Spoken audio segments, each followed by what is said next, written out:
Percy Shelley. To Harriet. Whose is the love that, gleaming through the world, wards off the poisonous arrow of its scorn? Whose is the warm and partial praise, virtue's most sweet reward? Beneath whose looks did my reviving soul, riper in truth and virtuous daring grow? Whose eyes have I gazed fondly on, and loved mankind the more? Harriet, thou wert my purer mind, thou wert the inspiration of my song. Thine are these early wilding flowers, though garlanded by me. Then press into thy breast this pledge of love, and know, though time may change and years may roll, each floweret gathered in my heart, it consecrates to thine. I. How wonderful is death! Death, and his brother sleep. One, pale as yonder waning moon, with lips of lurid blue. The other, rosy as the morn, when throned on ocean's wave, it blushes o'er the world. Yet both so passing wonderful, hath then the gloomy power, whose reign is in the tainted sepulchres, seized on her sinless soul. Must then that peerless form, which love and admiration cannot view, without a beating heart, those azure veins, which steal like streams along a field of snow, that lovely outline which is fair as breathing marble, perish? Must putrefaction's breath leave nothing of this heavenly sight, but loathsomeness and ruin? Spare nothing but a gloomy theme, on which the lightest heart might moralize? Or is it only a sweet slumber, stealing o'er sensation, which the breath of roseate morning chaseth into darkness? Will youth wake again, and give that faithful bosom joy, whose sleepless spirit waits to catch light, life and rapture, from her smile? Yes, she will wake again, although her glowing limbs are motionless, and silent those sweet lips, once breathing eloquence, that might have soothed a tiger's rage, or thawed the cold heart of a conqueror.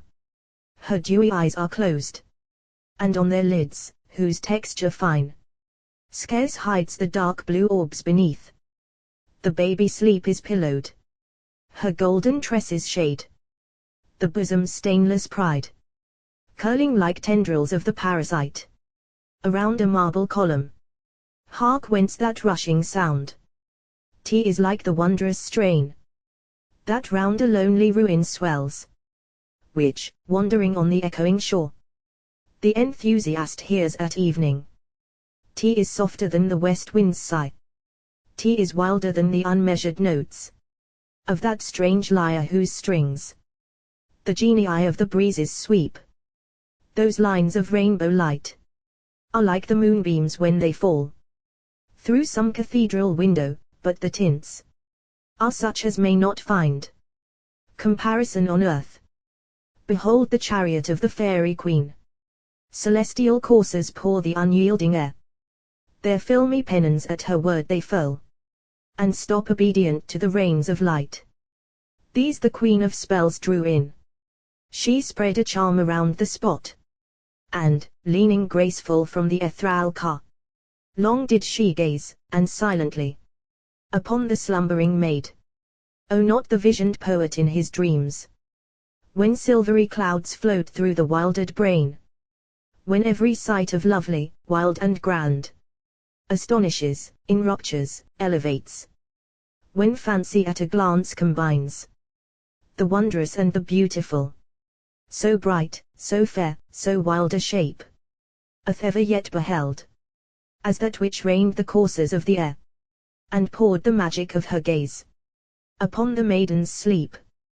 The broad and yellow moon shone dimly through her form, that form of faultless symmetry.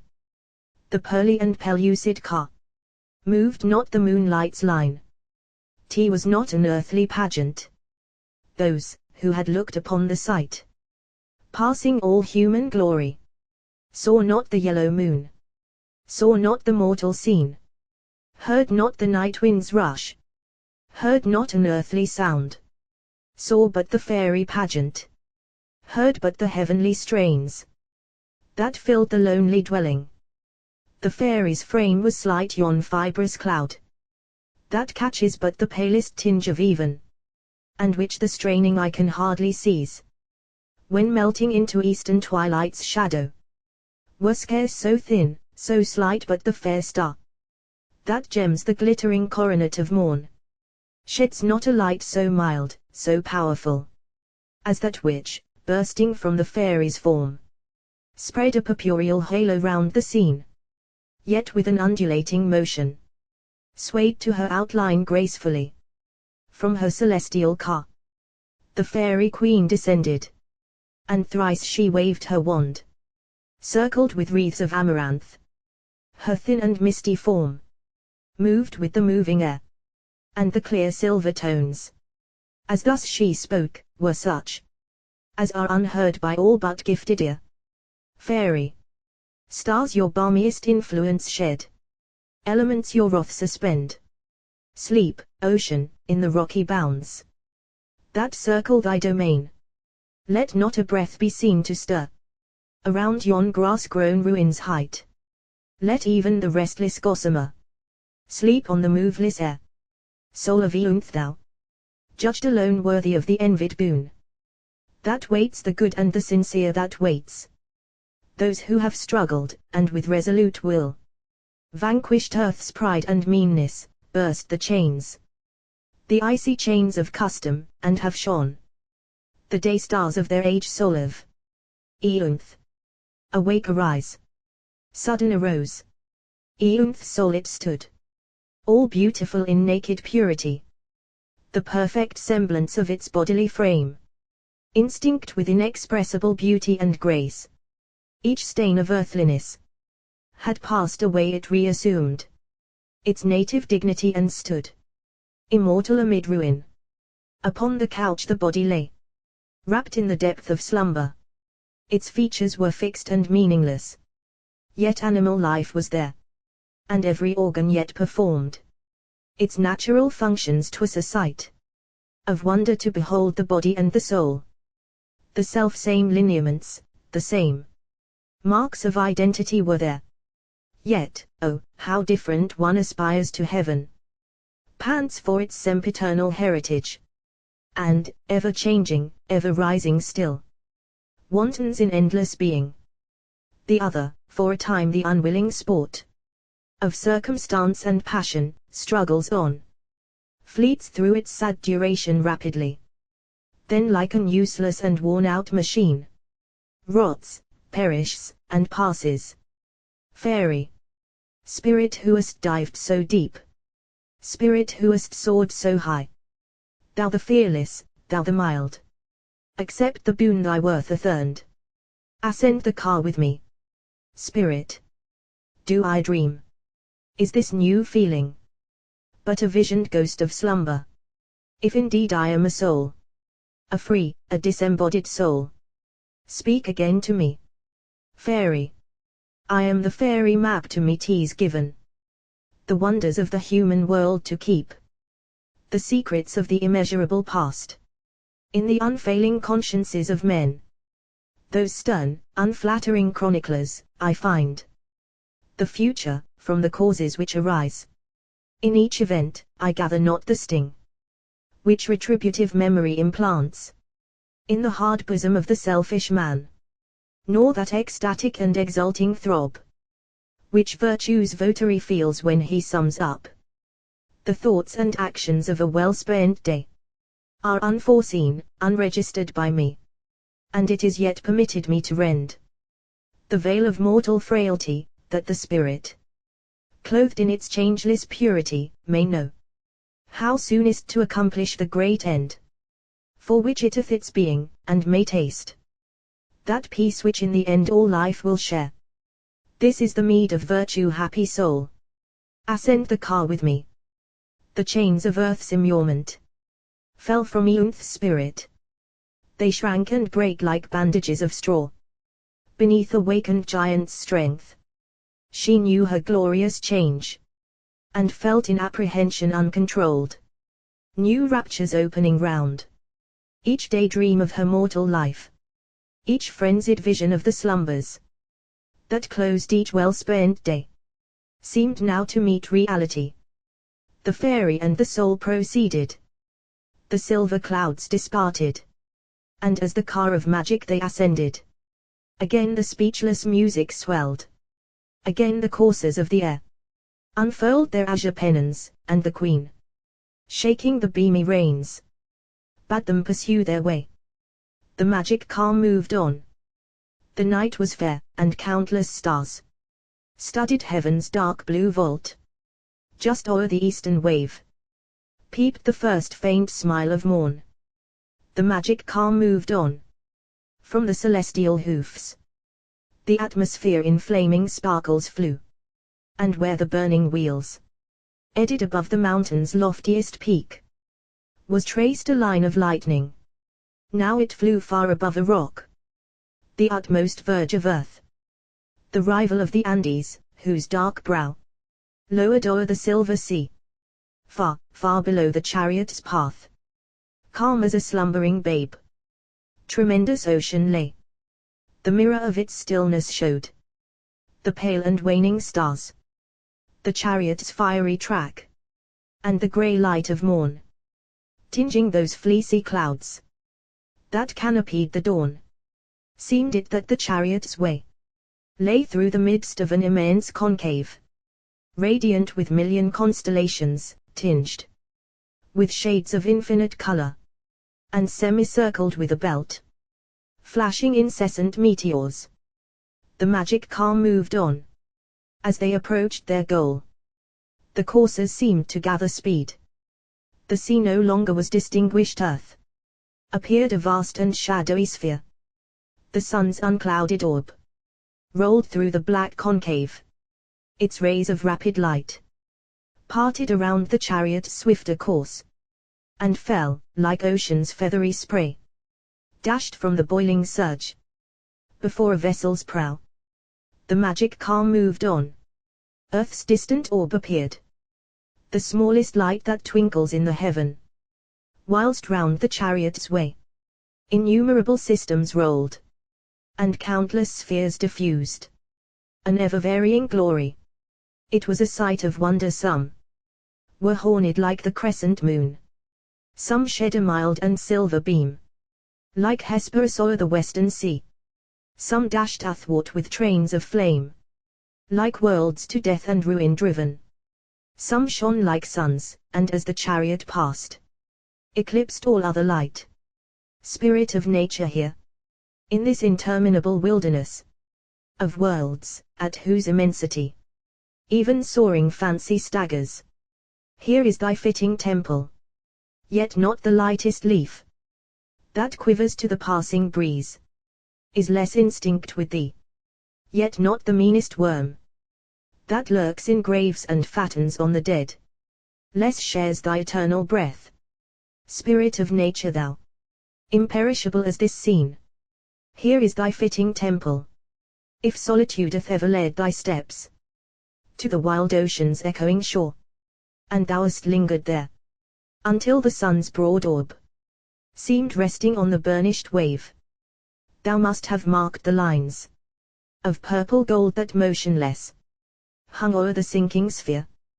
Thou must have marked the billowy clouds, edged with intolerable radiancy, towering like rocks of jet, crowned with a diamond wreath. And yet there is a moment when the sun's highest point peeps like a star o'er ocean's western edge, when those far clouds of feathery gold, shaded with deepest purple, gleam like islands on a dark blue sea. Then has thy fancy soared above the earth, and furled its wearied wing within the fairies' fane. Yet not the golden islands gleaming in yon flood of light, nor the feathery curtains stretching o'er the sun's bright couch, nor the burnished ocean waves paving that gorgeous dome, so fair, so wonderful a sight as Mab's ethereal palace could afford. Yet likest evening's vault, that fiery hall, as heaven, low resting on the wave, it spread its floors of flashing light, its vast and azure dome, its fertile golden islands, floating on a silver sea, whilst suns their mingling beamings darted through clouds of circumambient darkness, and pearly battlements around looked o'er the immense of heaven. The magic car no longer moved. The fairy and the spirit entered the hall of spells. Those golden clouds that rolled in glittering billows beneath the azure canopy, with the ethereal footsteps trembled not. The light and crimson mists, floating to strains of thrilling melody through that unearthly dwelling, yielded to every movement of the will. Upon their passive swell the spirit leaned, and, for the varied bliss that pressed around, used not the glorious privilege of virtue and of wisdom. Spirit, the fairy said, and pointed to the gorgeous dome. This is a wondrous sight, and mocks all human grandeur. But, were it virtue's only meed to dwell in a celestial palace, all resigned to pleasurable impulses, immured within the prison of itself, the will of changeless nature would be unfulfilled. Learn to make others happy. Spirit, come. This is thine high reward. The past shall rise. Thou shalt behold the present. I will teach the secrets of the future. The fairy and the spirit approached the overhanging battlement. Below lay stretched the universe. There, far as the remotest line that bounds imagination's flight, countless and unending orbs, in mazy motion intermingled, yet still fulfilled immutably eternal nature's law. Above, below, around, the circling systems formed a wilderness of harmony, each with undeviating aim. In eloquent silence, through the depths of space, pursued its wondrous way. There was a little light that twinkled in the misty distance. None but a spirit's eye might ken that rolling orb. None but a spirit's eye, and in no other place but that celestial dwelling, might behold each action of this earth's inhabitants. But matter, space, and time in those aerial mansions cease to act, and all prevailing wisdom, when it reaps the harvest of its excellence, o'erbounds those obstacles of which an earthly soul fears to attempt the conquest. The fairy pointed to the earth. The spirit's intellectual eye its kindred beings recognized. The thronging thousands, to a passing view, seemed like an ant-hill's citizens. How wonderful that even the passions, prejudices, interests that sway the meanest being, the weak touch that moves the finest nerve, and in one human brain causes the faintest thought, becomes a link in the great chain of nature. Behold, the fairy cried, Palmyra's ruined palaces. Behold where grandeur frowned. Behold where pleasure smiled. What now remains? The memory of senselessness and shame. What is immortal there? Nothing, it stands to tell a melancholy tale, to give an awful warning soon. Oblivion will steal silently the remnant of its fame. Monarchs and conquerors there, proud o'er prostrate millions trod. The earthquakes of the human race, like them, forgotten when the ruin that marks their shock is past. Beside the eternal Nile, the pyramids have risen. Nile shall pursue his changeless way. Those pyramids shall fall. Yea, not a stone shall stand to tell the spot whereon they stood. Their very site shall be forgotten, as is their builder's name. Behold yon sterile spot, where now the wandering Arab's tent flaps in the desert blast. There once old Salem's haughty fane reared high to heaven its 1,000 golden domes, and in the blushing face of day exposed its shameful glory. O many a widow, many an orphan cursed the building of that fane, and many a father, worn out with toil and slavery, implored the poor man's God to sweep it from the earth, and spare his children the detested task of piling stone on stone and poisoning the choicest days of life. To soothe the dotard's vanity. They're an inhuman and uncultured race. Howled hideous praises to their demon god. They rushed to war, tore from the mother's womb the unborn child, old age and infancy. Promiscuous perished their victorious arms. Left not a soul to breathe. Oh, they were fiends. But what was he who taught them that the God of nature and benevolence had given a special sanction to the trade of blood? His name and theirs are fading, and the tales of this barbarian nation, which imposture recites till terror credits, are pursuing itself into forgetfulness. Where Athens, Rome, and Sparta stood, there is a moral desert now.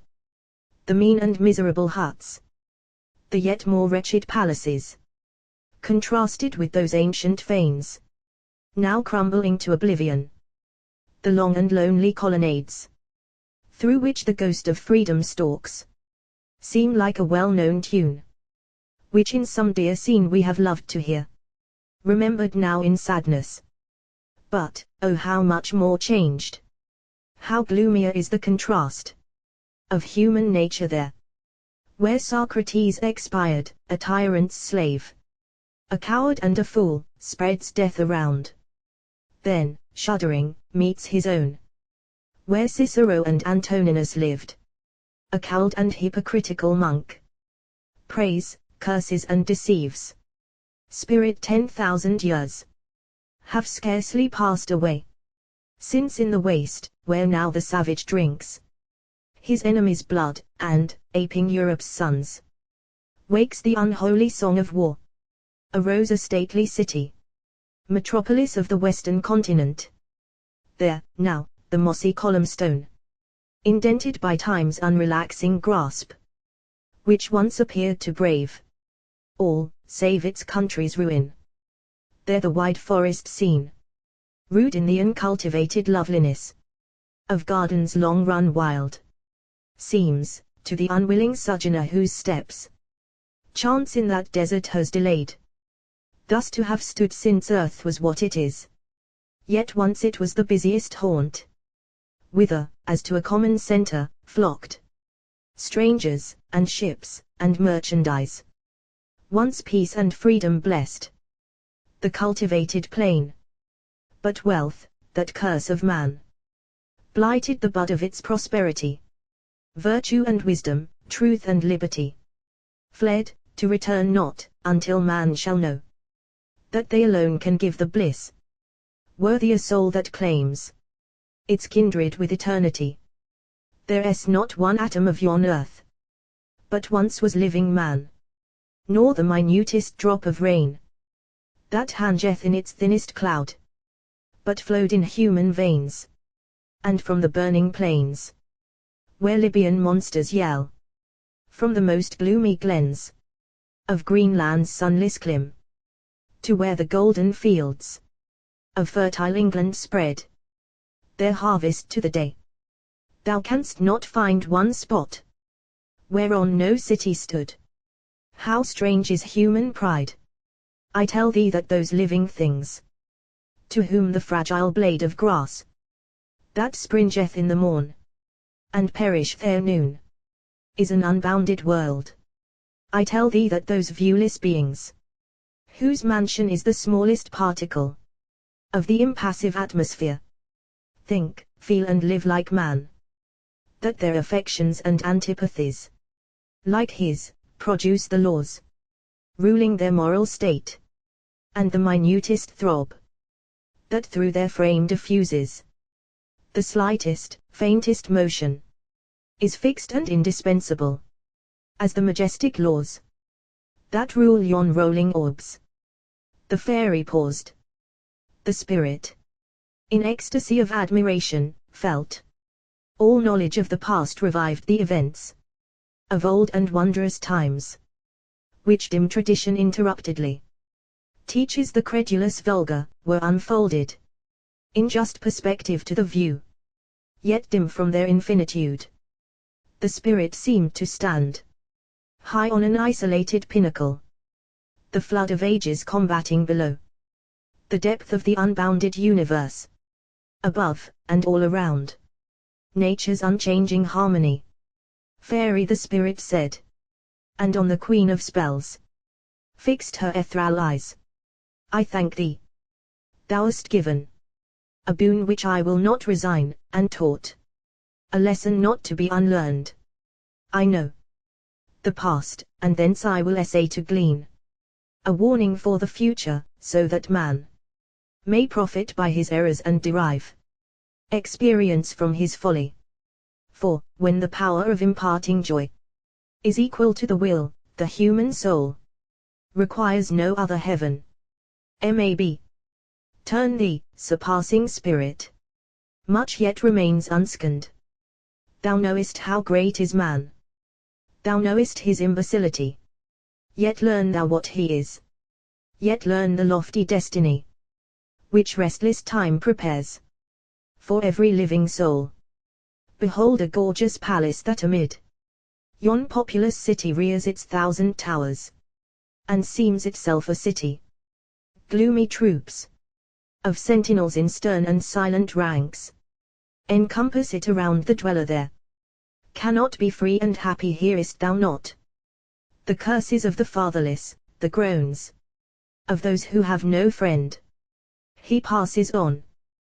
The king, the wearer of a gilded chain that binds his soul to abjectness, the fool whom courtiers nickname monarch, whilst a slave even to the basest appetites that man heeds not the shriek of penury. He smiles at the deep curses which the destitute mutter in secret, and a sullen joy pervades his bloodless heart when thousands groan but for those morsels which his wantonness wastes in unjoyous revelry, to save all that they love from famine. When he hears the tale of horror, to some ready-made face of hypocritical assent he turns, smothering the glow of shame, that, spite of him, flushes his bloated cheek. Now to the meal of silence, grandeur and excess he drags his palled unwilling appetite. If gold gleaming around, and numerous viands culled from every clim could force the loathing sense to overcome satiety, if wealth the spring it draws from poisons not, or vice unfeeling, stubborn vice, converteth not its food to deadliest venom, then that king is happy, and the peasant who fulfills his unforced task, when he returns at even, and by the blazing faggot meets again her welcome for whom all his toil is sped, tastes not a sweeter meal. Behold him now, stretched on the gorgeous couch, his fevered brain reels dizzily a while, but too soon the slumber of intemperance subsides, and conscience, that undying serpent, calls her venomous brood to their nocturnal task. Listen, he speaks, O mark that frenzied eye, O mark that deadly visage. King, no cessation. O must this last forever, awful death? I wish, yet fear to clasp thee not one moment of dreamless sleep, O dear and blessed peace. Why dost thou shroud thy vestal purity in penury and dungeons?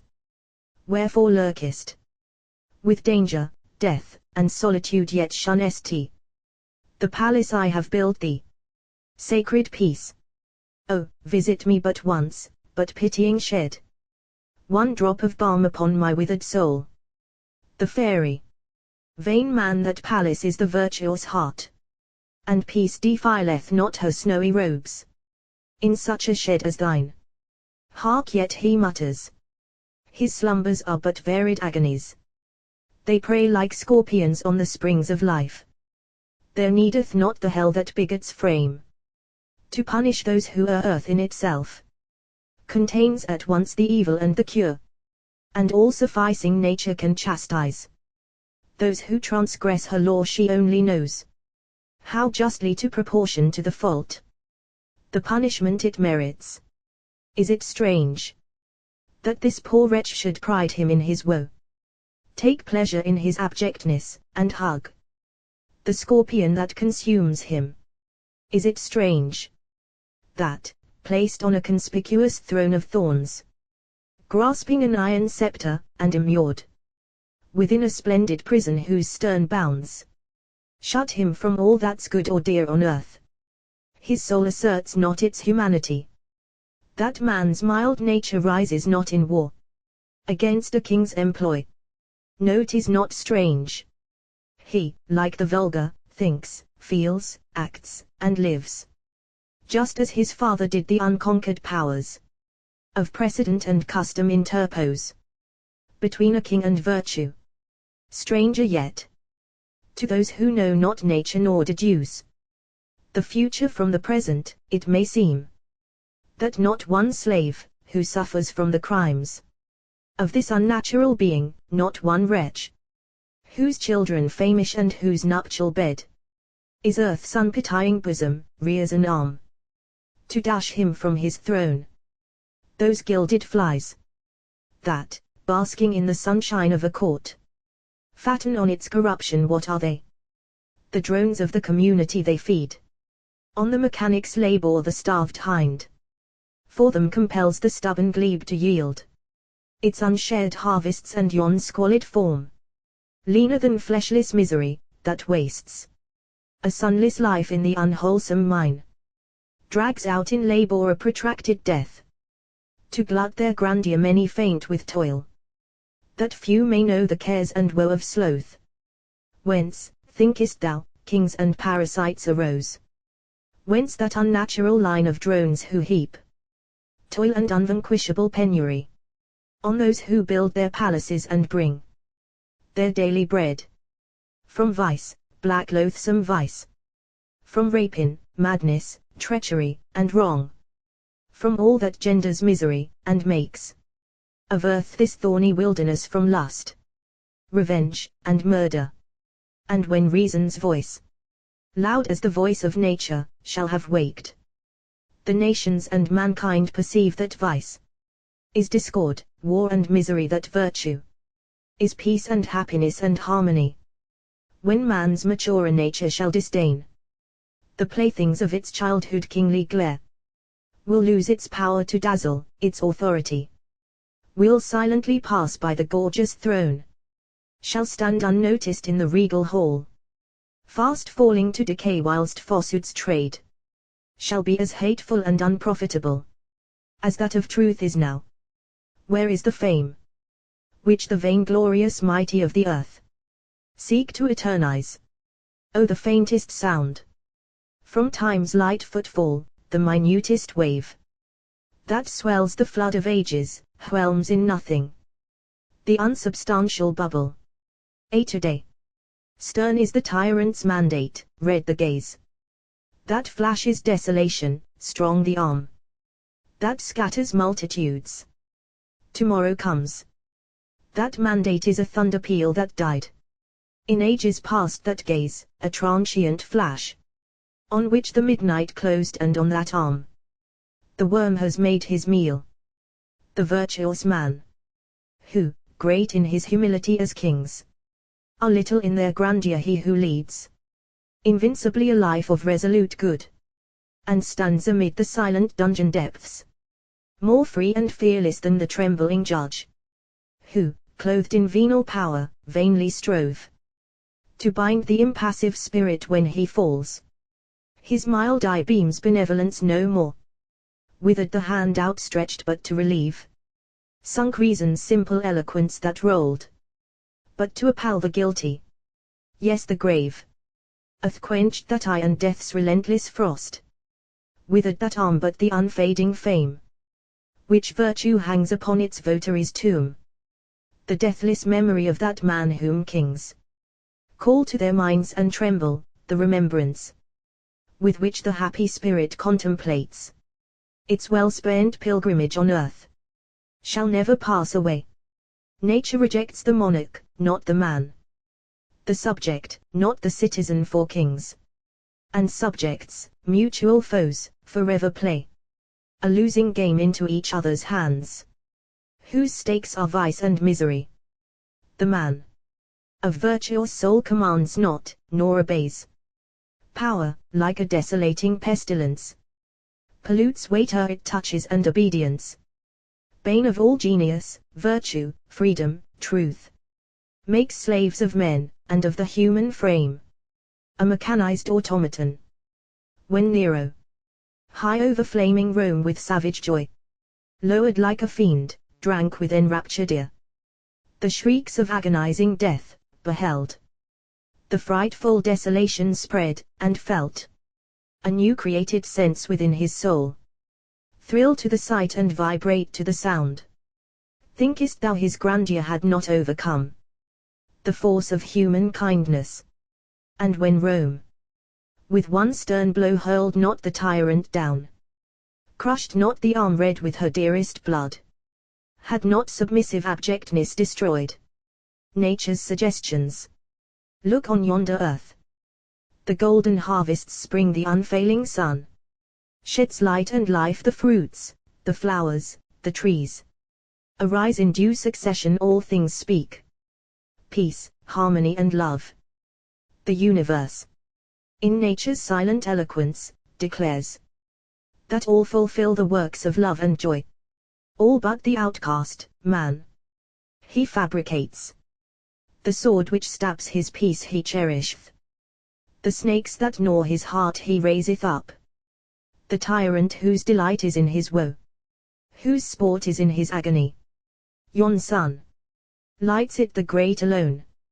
Yon silver beams sleep they less sweetly on the cottage thatch than on the dome of kings. Is Mother Earth a stepdame to her numerous sons who earn her unshared gifts with unremitting toil? A mother only to those puling babes who, nursed in ease and luxury, make men the playthings of their babyhood and mar in self-important childishness that peace which men alone appreciate. Spirit of nature, no. The pure diffusion of thy essence throbs alike in every human heart. Thou erectest there thy throne of power unappealable. Thou art the judge beneath whose nod man's brief and frail authority is powerless as the wind that passeth idly by. Thine the tribunal which surpasseth the show of human justice, as God surpasses man. Spirit of nature, thou life of interminable multitudes, soul of those mighty spheres whose changeless paths through heaven's deep silence lie, soul of that smallest being, the dwelling of whose life is one faint April sun gleam. Man, like these passive things, thy will unconsciously fulfilleth. Like theirs, his age of endless peace, which time is fast maturing, will swiftly, surely, come. And the unbounded frame which thou pervadest will be without a flaw, marring its perfect symmetry. How beautiful this night the balmiest sigh, which vernal zephyrs breathe in evening's ear, were discord to the speaking quietude that wraps this moveless scene. Heaven's ebon vault, studded with stars unutterably bright, through which the moon's unclouded grandeur rolls, seems like a canopy which love had spread to curtain her sleeping world. Yon gentle hills, robed in a garment of untrodden snow, yon darksome rocks, whence icicles depend, so stainless that their white and glittering spires tinge not the moon's pure beam, yon castled steep, whose banner hangeth o'er the time-worn tower, so idly that rapt fancy deemeth it a metaphor of peace, all former scene, where musing solitude might love to lift her soul above this sphere of earthliness, where silence undisturbed might watch alone, so cold, so bright, so still, the orb of day. In southern climes o'er ocean's waveless field, sinks sweetly smiling, not the faintest breath steals o'er the unruffled deep. The clouds of eve reflect unmoved the lingering beam of day, and Vesper's image on the western main is beautifully still. Tomorrow comes. Cloud upon cloud, in dark and deepening mass, roll o'er the blackened waters. The deep roar of distant thunder mutters awfully. Tempest unfolds its pinion o'er the gloom that shrouds the boiling surge. The pitiless fiend with all his winds and lightnings, tracks his prey. The torn deep yawns, the vessel finds a grave. Beneath its jagged gulf, whence yon glare, that fires the arch of heaven, that dark red smoke, blotting the silver moon. The stars are quenched in darkness, and the pure and spangling snow gleams faintly through the gloom that gathers round. Hark to that roar whose swift and deafening peals in countless echoes through the mountains ring. Startling pale midnight on her starry throne, now swells the intermingling din, the jar, frequent and frightful of the bursting bomb, the falling beam, the shriek, the groan, the shout, the ceaseless clangor, and the rush of men, inebriate with rage loud and more loud. The discord grows till pale death shuts the scene, and o'er the conqueror and the conquered draws his cold and bloody shroud. Of all the men whom day's departing beam saw blooming there, in proud and vigorous health of all the hearts that beat with anxious life at sunset there, how few survive, how few are beating now. All is deep silence, like the fearful calm that slumbers in the storm's portentous pause, save when the frantic wail of widowed love comes shuddering on the blast, or the faint moan with which some soul bursts from the frame of clay, wrapped round its struggling powers. The grey morn dawns on the mournful scene, the sulphurous smoke before the icy wind slow rolls away, and the bright beams of frosty morning dance along the spangling snow, their tracks of blood, even to the forest's depth, and scattered arms, and lifeless warriors, whose hard lineaments death's self could change not, mark the dreadful path of the outlying victors far behind. Black ashes note where their proud city stood. Within yon forest is a gloomy glen, each tree which guards its darkness from the day waves o'er a warrior's tomb. I see thee shrink, surpassing spirit would thou human else. I see a shade of doubt and horror fleet across thy stainless features, yet fear not. This is no unconnected misery, nor stands uncaused and irretrievable. Man's evil nature, that apology which kings who rule, and cowards who crouch, set up for their unnumbered crimes, sheds not the blood which desolates the discord-wasted land. From kings and priests and statesmen war arose, whose safety is man's deep unbettered woe, whose grandeur his debasement. Let the axe strike at the root, the poison tree will fall, and where its venomed exhalations spread, ruin, and death, and woe, where millions lay, quenching the serpent's famine, and their bones bleaching unburied in the putrid blast, a garden shall arise, in loveliness surpassing fabled Eden, of nature's soul, that formed this world so beautiful, that spread earth's lap with plenty, and life's smallest chord strung to unchanging unison, that gave the happy birds their dwelling in the grove, that yielded to the wanderers of the deep the lovely silence of the unfathomed main, and filled the meanest worm that crawls in dust with spirit, thought and love, on man alone, partial in causeless malice, wantonly heaped ruin, vice, and slavery his soul, blasted with withering curses placed afar, the meteor happiness, that shuns his grasp, but serving on the frightful gulf to glare, rent wide beneath his footsteps. Nature no kings, priests and statesmen blast the human flower, even in its tender bud their influence darts, like subtle poison through the bloodless veins of desolate society.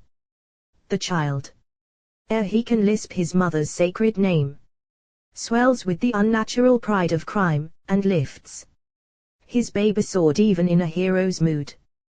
This infant arm becomes the bloodiest scourge of devastated earth, whilst specious names, learnt in soft childhood's unsuspecting hour, serve as the sophisms with which manhood dims bright reason's ray and sanctifies the sword, upraised to shed a brother's innocent blood. Let priest-led slaves cease to proclaim that man inherits vice and misery, when force and falsehood hang even o'er the cradled babe, stifling with rudest grasp all natural good.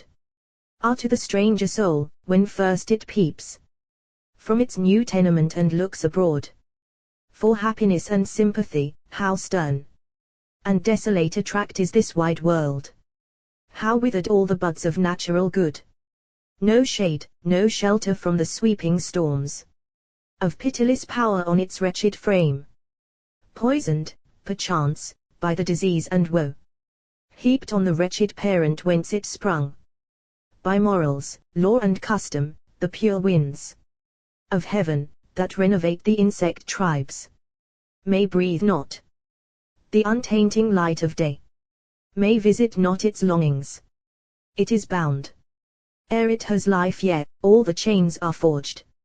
Long ere its being all liberty and love, and peace is torn from its defenselessness. Cursed from its birth, even from its cradle doomed to abjectness and bondage. Throughout this varied and eternal world, soul is the only element, the block, that for uncounted ages has remained. The moveless pillar of a mountain's weight is active living spirit. Every grain is sentient both in unity and part, and the minutest atom comprehends a world of loves and hatreds. These beget evil and good, hence truth and falsehood spring. Hence will and thought and action, all the germs of pain or pleasure, sympathy or hate, that variegate the eternal universe. Soul is not more polluted than the beams of heaven's pure orb round their rapid lines. The taint of earth-born atmospheres arise. Man is of soul and body, formed for deeds of high resolve on fancy's boldest wing, to soar unwearied, fearlessly to turn the keenest pangs to peacefulness, and taste the joys which mingled sense and spirit yield. Or he is formed for abjectness and woe, to grovel on the dunghill of his fears, to shrink at every sound, to quench the flame of natural love in sensualism, to know that hour as blessed when on his worthless days the frozen hand of death shall set its seal. Yet fear the cure, though hating the disease. The one is man that shall hereafter be, the other, man as vice has made him now. War is the statesman's game, the priest's delight, the lawyer's jest, the hired assassin's trade.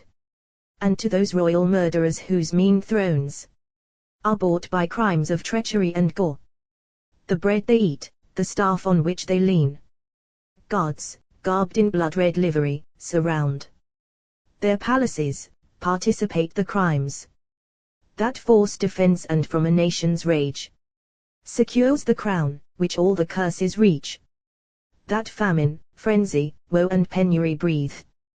These are the hired bravos who defend the tyrant's throne, the bullies of his fear. These are the sinks and channels of worst vice, the refuse of society, the dregs of all that is most vile. Their cold hearts blend deceit with sternness, ignorance with pride, all that is mean and villainous with rage, which hopelessness of good and self-contempt alone might kindle. They are decked in wealth, honor and power, then are sent abroad to do their work. The pestilence that stalks in gloomy triumph through some eastern land is less destroying. They cajole with gold and promises of fame the thoughtless youth, already crushed with servitude. He knows his wretchedness too late, and cherishes repentance for his ruin, when his doom is sealed in gold and blood. Those too the tyrant serve, who, skilled to snare the feet of justice in the toils of law, stand ready to oppress the weaker still, and right or wrong will vindicate for gold, sneering at public virtue, which beneath their pitiless tread lies torn and trampled, where honor sits smiling at the sale of truth. Then grave and hoary-headed hypocrites, without a hope, a passion or a love, who through a life of luxury and lies have crept by flattery to the seats of power, support the system whence their honors flow. They have 3 words well tyrants know their use. Well pay them for the loan with usury. Torn from a bleeding world God, hell and heaven.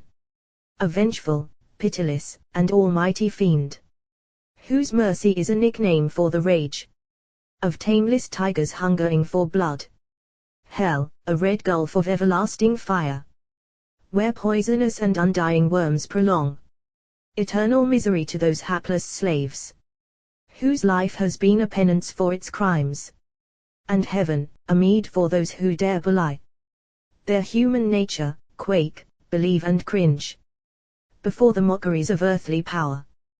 These tools the tyrant tempers to his work, wields in his wrath, and as he wills destroys, omnipotent in wickedness the while. Youth springs, age moulders, manhood tamely does his bidding, bribed by short-lived joys to lend force to the weakness of his trembling arm. They rise, they fall, one generation comes, yielding its harvest to destruction's scythe. It fades, another blossoms, yet behold, red glows the tyrant's stamp mark on its bloom, withering and cankering deep its passive prime. He has invented lying words and modes, empty and vain as his own callous heart, evasive meanings, nothings of much sound, to lure the heedless victim to the toils spread round the valley of its paradise. Look to thyself, priest, conqueror or prince, whether thy trade is falsehood, and thy lusts deep wallow in the earnings of the poor, with whom thy master was, or thou delightest in numbering o'er the myriads of thy slain, all misery weighing nothing in the scale against thy short-lived fame, or thou dost load with cowardice and crime the groaning land, a pomp-fed king. Look to thy wretched self. Art thou not the veriest slave that e'er crawled on the loathing earth? Are not thy days of unsatisfying listlessness? Dost thou not cry, ere night's long rack is o'er, when will the morning come? Is not thy youth a vain and feverish dream of sensualism? Thy manhood blighted with unripe disease? Are not thy views of unregretted death drear, comfortless and horrible? Thy mind, is it not morbid as thy nerveless frame, incapable of judgment, hope or love? And dost thou wish the errors to survive that bar thee from all sympathies of good, after the miserable interest thou holdest in their protraction, when the grave has swallowed up thy memory and thyself? Dost thou desire the bane that poisons earth to twine its roots around thy coffined clay, spring from thy bones, and blossom on thy tomb, that of its fruit thy babes may eat and die? Thus do the generations of the earth go to the grave and issue from the womb, surviving still the imperishable change that renovates the world, even as the leaves which the keen frost wind of the waning year has scattered on the forest soil and heaped for many seasons there, though long they choke, loading with loathsome rottenness the land, all germs of promise. Yet when the tall trees from which they fell, shorn of their lovely shapes, lie level with the earth to moulder there, they fertilize the land they long deformed, till from the breathing lawn a forest springs, of youth, integrity and loveliness, like that which gave it life, to spring and die. Thus suicidal selfishness, that blights the fairest feelings of the opening heart, is destined to decay, whilst from the soil shall spring all virtue, all delight, all love, and judgment cease to wage unnatural war with passion's unsubduable array. Twin sister of religion, selfishness, rival in crime and falsehood, aping all the wanton horrors of her bloody play, yet frozen, unimpassioned, spiritless, shunning the light, and owning not its name, compelled by its deformity to screen, with flimsy veil of justice and of right, its unattractive lineaments that scare all save the brood of ignorance at once, the cause and the effect of tyranny, unblushing, hardened, sensual and vile, dead to all love but of its abjectness, with heart impassive by more noble powers than unshared pleasure, sordid gain, or fame, despising its own miserable being, which still it longs, yet fears, to disenthrall. Hence commerce springs, the venal interchange of all that human art or nature yield, which wealth should purchase not, but want demand, and natural kindness hasten to supply, from the full fountain of its boundless love. Forever stifled, drained and tainted now, commerce beneath whose poison-breathing shade no solitary virtue dares to spring, but poverty and wealth with equal hand scatter their withering curses, and unfold the doors of premature and violent death, to pining famine and full-fed disease, to all that shares the lot of human life, which, poisoned body and soul, scarce drags the chain that lengthens as it goes and clanks behind. Commerce has set the mark of selfishness, the signet of its all-enslaving power, upon a shining ore, and called it gold, before whose image bow the vulgar great, the vainly rich, the miserable proud, the mob of peasants, nobles, priests and kings, and with blind feelings reverence the power that grinds them to the dust of misery. But in the temple of their hireling hearts, gold is a living god and rules in scorn all earthly things but virtue, since tyrants by the sale of human life heap luxuries to their sensualism, and fame to their wide-wasting and insatiate pride. Success has sanctioned to a credulous world the ruin, the disgrace, the woe of war, his hosts of blind and unresisting dupes, the despot numbers from his cabinet. These puppets of his schemes he moves at will, even as the slaves by force or famine driven beneath a vulgar master, to perform a task of cold and brutal drudgery, hardened to hope, insensible to fear, scarce living pulleys of a dead machine, mere wheels of work and articles of trade, that grace the proud and noisy pomp of wealth. The harmony and happiness of man yields to the wealth of nations that which lifts his nature to the heaven of its pride, is bartered for the poison of his soul, the weight that drags to earth his towering hopes, blighting all prospect but of selfish gain, withering all passion but of slavish fear, extinguishing all free and generous love of enterprise and daring, even the pulse that fancy kindles in the beating heart. To mingle with sensation, it destroys, leaves nothing but the sordid lust of self, the groveling hope of interest and gold, unqualified, unmingled, unredeemed, even by hypocrisy and statesman boast, of wealth the wordy eloquence that lives after the ruin of their hearts, can gild the bitter poison of a nation's woe, can turn the worship of the servile mob to their corrupt and glaring idol, fame, from virtue, trampled by its iron tread, although its dazzling pedestal be raised amid the horrors of a limb-strewn field, with desolate dwellings smoking round. The man of ease, who, by his warm fireside, to deeds of charitable intercourse, and bare fulfillment of the common laws of decency and prejudice confines the struggling nature of his human heart, is duped by their cold sophistry. He sheds a passing tear perchance upon the wreck of earthly peace, when near his dwelling's door the frightful waves are driven, when his son is murdered by the tyrant, or religion drives his wife raving mad.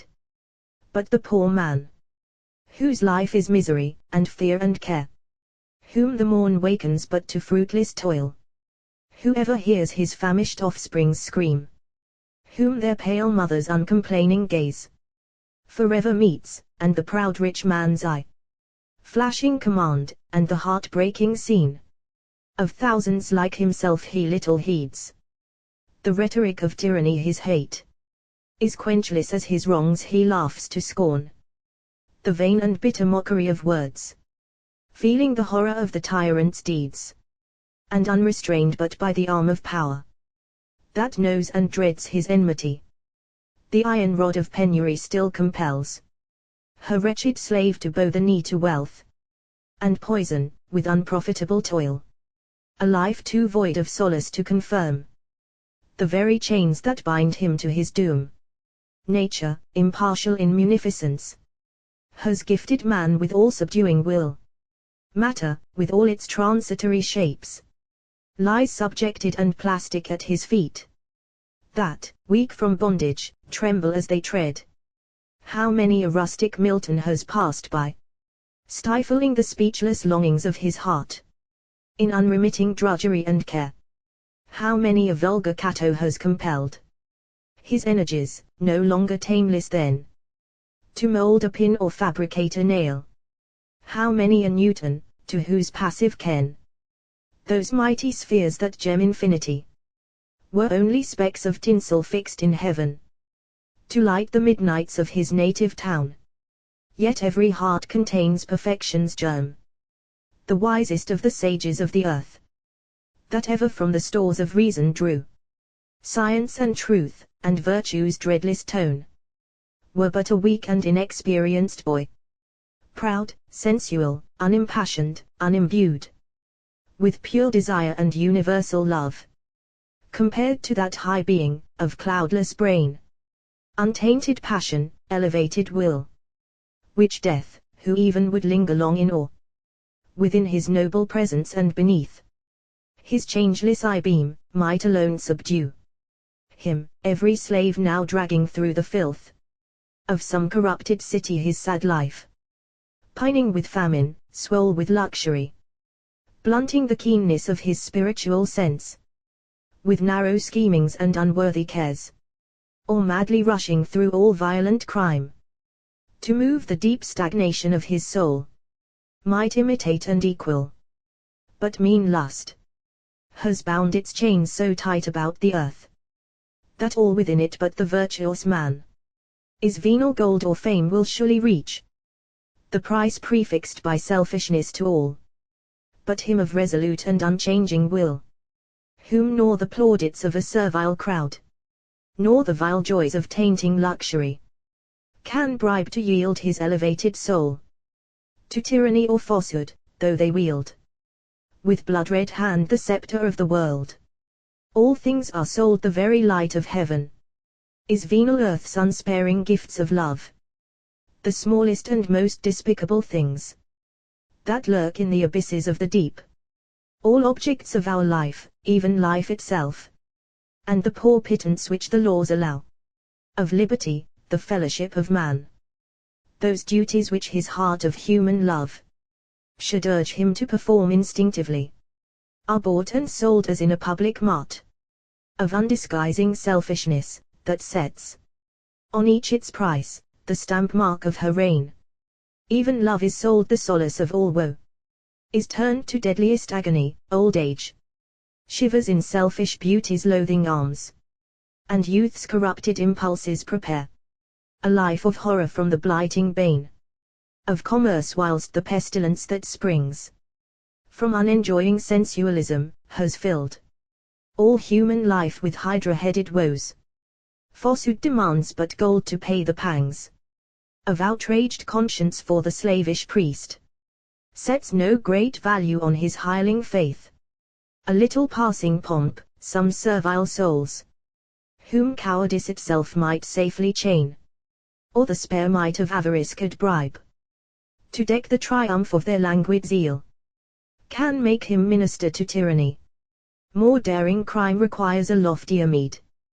Without a shudder the slave soldier lends his arm to murderous deeds, and steels his heart when the dread eloquence of dying men, low mingling on the lonely field of fame, assails that nature whose applause he sells for the gross blessings of the patriot mob, for the vile gratitude of heartless kings, and for a cold world's good word, viler still.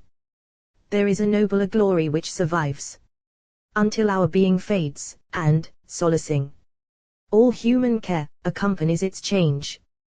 Deserts not virtue in the dungeon's gloom, and in the precincts of the palace guides its footsteps through that labyrinth of crime, imbues his lineaments with dauntlessness, even when from power's avenging hand he takes its sweetest, last and noblest title, death.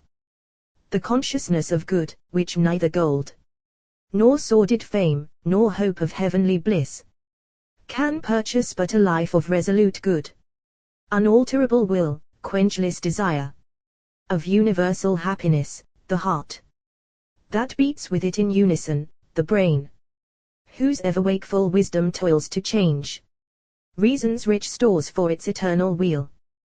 This commerce of sincerest virtue needs no meditative signs of selfishness, no jealous intercourse of wretched gain, no balancings of prudence, cold and long.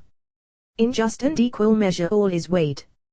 One scale contains the sum of human weal, and one, the good man's heart. How vainly seek the selfish for that happiness denied.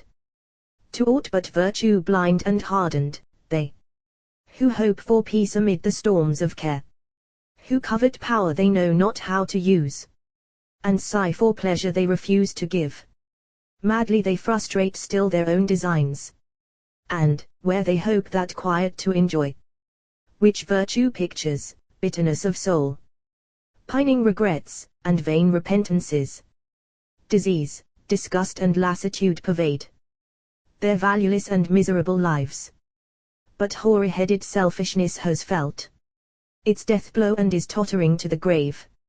A brighter morn awaits the human day, when every transfer of earth's natural gifts shall be a commerce of good words and works.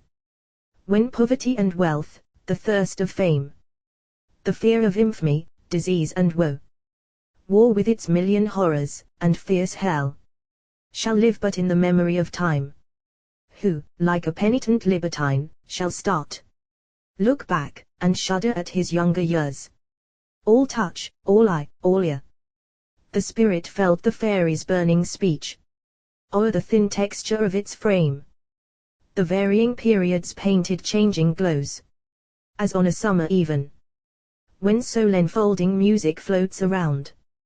The stainless mirror of the lake re-images the eastern gloom, mingling convulsively its purple hues with sunset's burnished gold. Then thus the spirit spoke. It is a wild and miserable world, thorny, and full of care, which every fiend can make his prey at will. O fairy, in the lapse of years, is there no hope in store? Will yon vast suns roll on, interminably, still illuming the night of so many wretched souls, and see no hope for them? Will not the universal spirit e'er revivify this withered limb of heaven? The fairy calmly smiled. In comfort, and a kindling gleam of hope suffused the spirit's lineaments.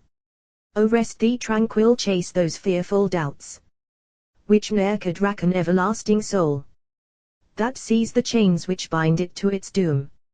Yes, crime and misery are in yonder earth, falsehood, mistake and lust.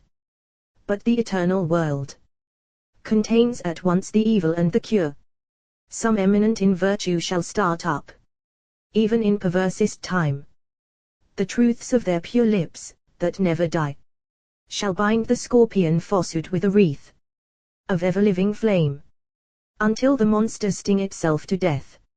How sweet a scene will earth become, of purest spirits a pure dwelling place, symphonious with the planetary spheres, when man, with changeless nature coalescing, will undertake regeneration's work, when its ungenial poles no longer point to the red and baleful sun that faintly twinkles there. Spirit, on yonder earth, falsehood now triumphs, deadly power has fixed its seal upon the lip of truth. Madness and misery are there. The happiest is most wretched, yet confide, until pure health drops from the cup of joy, fall like a dew of balm upon the world. Now, to the scene I show, in silence turn, and read the blood-stained charter of all woe, which nature soon with recreating hand will blot in mercy from the book of earth. How bold the flight of passion's wandering wing! How swift the step of reason's firmer tread! How calm and sweet the victories of life! How terrorless the triumph of the grave! How powerless were the mightiest monarch's arm! Vain his loud threat, and impotent his frown. How ludicrous the priest's dogmatic roar! The weight of his exterminating curse. How lightened his affected charity, to suit the pressure of the changing times. What palpable deceit but for thy aid! Religion but for thee, prolific fiend! Who peoplest earth with demons, hell with men, and heaven with slaves. Thou taintest all, thou lookest upon the stars, which on thy cradle beamed so brightly sweet, were gods to the distempered playfulness of thy untutored infancy. The trees, the grass, the clouds, the mountains and the sea, all living things that walk, swim, creep or fly, were gods. The sun had homage, and the moon her worshipper. Then thou becamest a boy, more daring in thy frenzy's every shape, monstrous or vast, or beautifully wild, which from sensation's relics fancy culls. The spirits of the air, the shuddering ghost, the genii of the elements, the powers that give a shape to nature's varied works, had life and place in the corrupt belief of thy blind heart. Yet still thy youthful hands were pure of human blood. Then manhood gave its strength and ardor to thy frenzied brain. Thine eager gaze scanned the stupendous scene, whose wonders mocked the knowledge of thy pride. Their everlasting and unchanging laws reproached thine ignorance. Awhile thou stoodest baffled and gloomy, then thou didst sum up the elements of all that thou didst know. The changing seasons, winter's leafless reign, the budding of the heaven-breathing trees, the eternal orbs that beautify the night, the sunrise, and the setting of the moon, earthquakes and wars, and poisons and disease, and all their causes, to an abstract point converging thou didst bend, and called it God. The self-sufficing, the omnipotent, the merciful, and the avenging God, who, prototype of human misrule, sits high in heaven's realm, upon a golden throne, even like an earthly king, and whose dread work, hell, gapes forever for the unhappy slaves of fate, whom he created in his sport, to triumph in their torments when they fell. Earth heard the name, earth trembled as the smoke of his revenge ascended up to heaven, blotting the constellations and the cries of millions butchered in sweet confidence and unsuspecting peace, even when the bonds of safety were confirmed by wordy oaths, sworn in his dreadful name, rung through the land, whilst innocent babes writhed on thy stubborn spear, and thou didst laugh to hear the mother's shriek of maniac gladness, as the sacred steel felt cold in her torn entrails. Religion thou wert then in manhood's prime, but age crept on, one God would not suffice. For senile puerility thou framedst a tale to suit thy dotage and to glut thy misery-thirsting soul, that the mad fiend thy wickedness had pictured might afford a plea for sating the unnatural thirst for murder, rapine, violence and crime that still consumed thy being, even when thou heardest the step of fate that flames might light thy funeral scene, and the shrill horrend shrieks of parents dying on the pile that burned to light their children to thy paths, the roar of the encircling flames, the exulting cries of thine apostles loud commingling there, might sate thine hungry ear, even on the bed of death. But now contempt is mocking thy grey hairs. Thou art descending to the darksome grave, unhonored and unpitied but by those whose pride is passing by like thine, and sheds, like thine, a glare that fades before the sun of truth, and shines but in the dreadful night that long has lowered above the ruined world. Throughout these infinite orbs of mingling light, of which yon earth is one, is wide diffused a spirit of activity and life, that knows no term, cessation or decay, that fades not when the lamp of earthly life, extinguished in the dampness of the grave, awhile there slumbers, more than when the babe, in the dim newness of its being feels the impulses of sublunary things, and all is wonder to unpracticed sense. But, active, steadfast and eternal, still guides the fierce whirlwind, in the tempest roars, cheers in the day, breathes in the balmy groves, strengthens in health, and poisons in disease, and in the storm of change, that ceaselessly rolls round the eternal universe and shakes its undecaying battlement, presides, apportioning with irresistible law the place each spring of its machine shall fill, so that, when waves on waves tumultuous heap confusion to the clouds, and fiercely driven heaven's lightnings scorch the uprooted ocean fords, whilst, to the eye of shipwrecked mariner, lone sitting on the bare and shuddering rock, all seems unlinked contingency and chance, no atom of this turbulence fulfills a vague and unnecessitated task, or acts but as it must and ought to act. Even the minutest molecule of light, that in an April sunbeam's fleeting glow fulfills its destined though invisible work, the universal spirit guides nor less, when merciless ambition, or mad zeal, has led two hosts of dupes to battlefield, that, blind, they there may dig each other's graves, and call the sad work glory, does it rule all passions, not a thought, a will, an act, no working of the tyrant's moody mind, nor one misgiving of the slaves who boast their servitude to hide the shame they feel, nor the events enchaining every will, that from the depths of unrecorded time have drawn all influencing virtue, pass unrecognized or unforeseen by the soul of the universe, eternal spring of life and death, of happiness and woe, of all that checkers the phantasmal scene that floats before our eyes in wavering light, which gleams but on the darkness of our prison, whose chains and massy walls we feel but cannot see.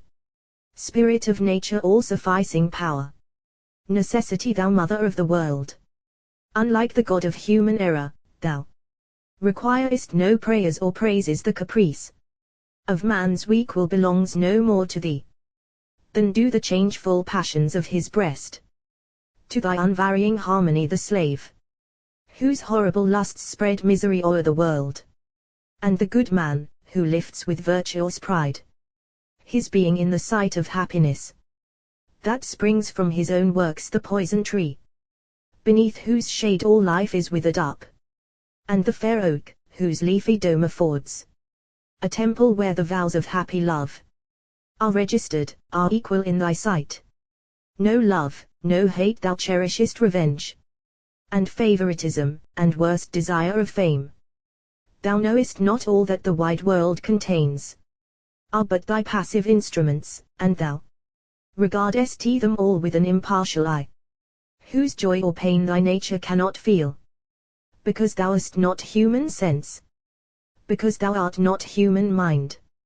Yes, when the sweeping storm of time has sung its death dirge o'er the ruined fanes and broken altars of the almighty fiend, whose name usurps thy honors, and the blood through centuries clotted there has floated down the tainted flood of ages, shalt thou live unchangeable. A shrine is raised to thee, which nor the tempest breath of time, nor the interminable flood over earth's slight pageant rolling availeth to destroy the sensitive extension of the world, that wondrous and eternal fane, where pain and pleasure, good and evil join, to do the will of strong necessity, and life, in multitudinous shapes, still pressing forward where no term can be, like hungry and unresting flame, curls round the eternal columns of its strength.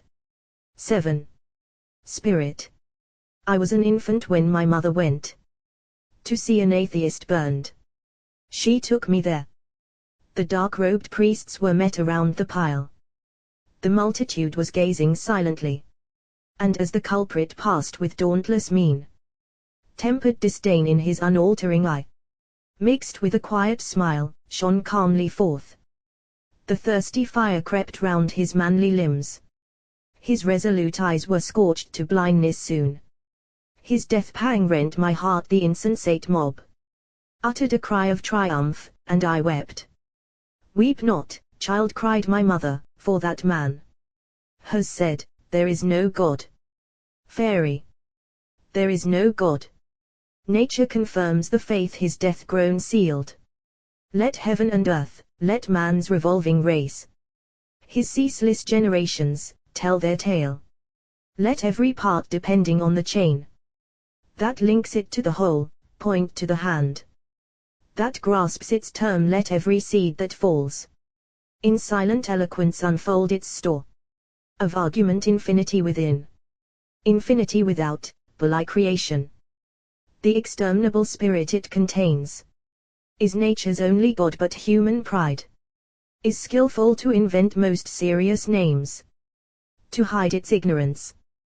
The name of God has fenced about all crime with holiness, himself the creature of his worshippers, whose names and attributes and passions change. Siva, Bud, Fo, Jehovah, God, or Lord. Even with the human dupes who build his shrines, still serving o'er the war-polluted world. For desolation's watchword weather hosts stain his death-blushing chariot wheels, as on triumphantly they roll, whilst Brahmins raise a sacred hymn to mingle with the groans, or countless partners of his power divide his tyranny to weakness, or the smoke of burning towns, the cries of female helplessness, unarmed old age, and youth, and infancy, horribly massacred, ascend to heaven in honor of his name. Or, last and worst, earth groans beneath religion's iron age, and priests dare babble of a God of peace, even whilst their hands are red with guiltless blood, murdering the while, uprooting every germ of truth, exterminating, spoiling all, making the earth a slaughterhouse. O Spirit, through the sense by which thy inner nature was apprised of outward shows, vague dreams have rolled, and varied reminiscences have waked, tablets that never fade. All things have been imprinted there. The stars, the sea, the earth, the sky, even the unshapeliest lineaments of wild and fleeting visions have left a record there to testify of earth. These are my empire, for to me is given the wonders of the human world to keep, and fancy's thin creations to endow with manner, being and reality. Therefore a wondrous phantom from the dreams of human error's dense and purblind faith I will evoke, to meet thy questioning. Ahasuerus, rise. A strange and woe-worn wight arose beside the battlement, and stood unmoving there. His inessential figure cast no shade upon the golden floor. His port and mien bore mark of many years, and chronicles of untold ancientness were legible within his beamless eye. Yet his cheek bore the mark of youth. Freshness and vigor knit his manly frame. The wisdom of old age was mingled there with youth's primeval dauntlessness and inexpressible woe, chastened by fearless resignation, gave an awful grace to his all-speaking brow. Spirit, is there a God? Ahasuerus, is there a God, an almighty God? And vengeful as Almighty once his voice was heard on earth, earth shuddered at the sound. The fire-visaged firmament expressed abhorrence, and the grave of nature yawned to swallow all the dauntless and the good that dared to hurl defiance at his throne. Girt as it was with power, none but slaves survived, cold-blooded slaves, who did the work of tyrannous omnipotence, whose souls no honest indignation ever urged to elevated daring, to one deed which gross and sensual self did not pollute. These slaves built temples for the omnipotent fiend, Gorgeous and vast the costly altars smoked with human blood, and hideous paeans rung through all the long-drawn aisles. A murderer heard his voice in Egypt, one whose gifts and arts had raised him to his eminence in power, accomplice of omnipotence in crime, and confidant of the all-knowing One. These were Jehovah's words. From an eternity of idleness, I, God, awoke in 7 days' toil made earth. From nothing rested, and created man.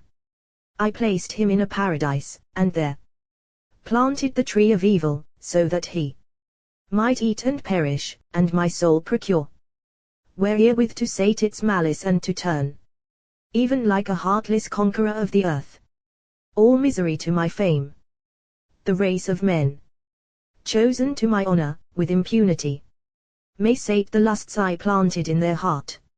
Here I command thee hence to lead them on, until with hardened feet their conquering troops wade on the promised soil through woman's blood, and make my name be dreaded through the land. Yet ever-burning flame and ceaseless woe shall be the doom of their eternal souls.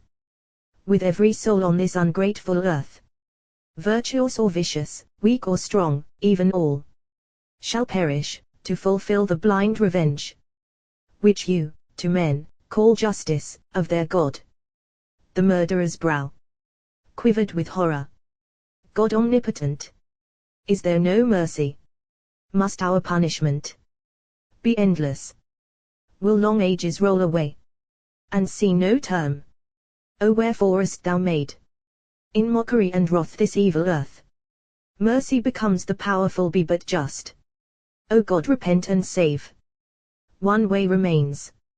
I will beget a son, and he shall bear the sins of all the world. He shall arise in an unnoticed corner of the earth, and there shall die upon a cross, and purge the universal crime, so that the few on whom my grace descends, those who are marked as vessels to the honor of their God, may credit this strange sacrifice and save their souls alive.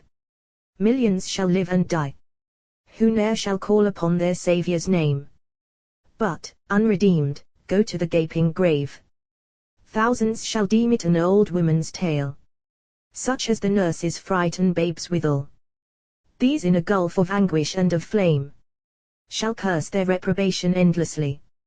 Yet tenfold pangs shall force them to avow, even on their beds of torment where they howl, my honor and the justice of their doom. What then avail their virtuous deeds, their thoughts of purity, with radiant genius bright, or lit with human reason's earthly ray? Many are called, but few will I elect. Do thou my bidding, Moses.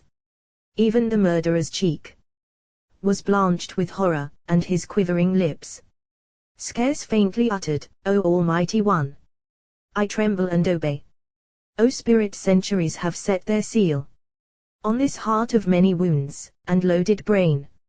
Since the incarnate came, humbly he came, veiling his horrible Godhead in the shape of man, scorned by the world, his name unheard, save by the rabble of his native town.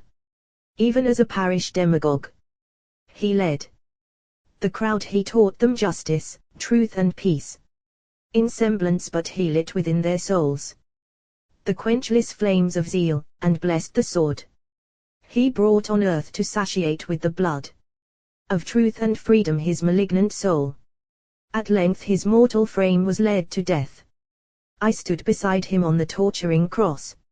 No pain assailed his unterrestrial sense, and yet he groaned. Indignantly I summed the massacres and miseries which his name had sanctioned in my country, and I cried, Go, go, in mockery. A smile of godlike malice illumined his fading lineaments. I go, he cried, but thou shalt wander o'er the unquiet earth eternally. The dampness of the grave bathed my imperishable front. I fell, and long lay tranced upon the charmed soil. When I awoke, hell burned within my brain, which staggered on its seat, for all around the mouldering relics of my kindred lay, even as the Almighty's ire arrested them. and in their various attitudes of death. My murdered children's mute and eyeless skulls glared ghastly upon me. But my soul, from sight and sense of the polluting woe of tyranny, had long learned to prefer hell's freedom to the servitude of heaven.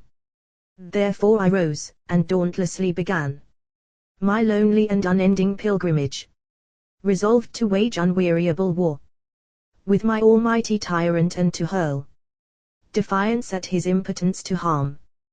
Beyond the curse I bore, the very hand that barred my passage to the peaceful grave has crushed the earth to misery, and given its empire to the chosen of his slaves.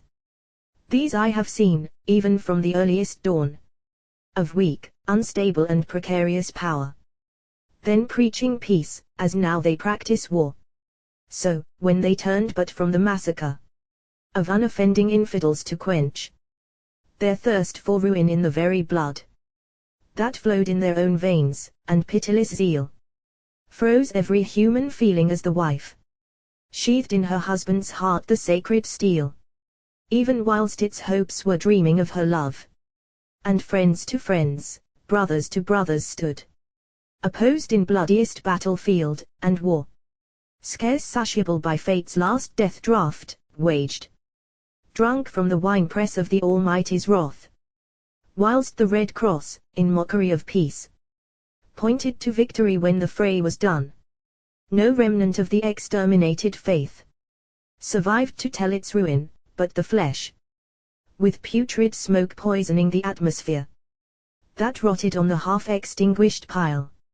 Yes, I have seen God's worshippers unsheath the sword of his revenge, when grace descended, confirming all unnatural impulses to sanctify their desolating deeds. And frantic priests waved the ill-omened cross. O'er the unhappy earth then shone the sun, on showers of gore from the upflashing steel of safe assassination, and all crime made stingless by the spirits of the Lord. And blood-red rainbows canopied the land. Spirit, no year of my eventful being has passed unstained by crime and misery, which flows from God's own faith. I've marked his slaves with tongues, whose lies are venomous, beguile the insensate mob, and, whilst one hand was red with murder, fain to stretch the other out for brotherhood and peace, and that they now babble of love and mercy, whilst their deeds are marked with all the narrowness and crime that freedom's young arm dare not yet chastise. Reason may claim our gratitude, who now, establishing the imperishable throne of truth and stubborn virtue, maketh vain the unprevailing malice of my foe, whose bootless rage heaps torments for the brave, adds impotent eternities to pain, whilst keenest disappointment racks his breast, to see the smiles of peace around them play, to frustrate or to sanctify their doom.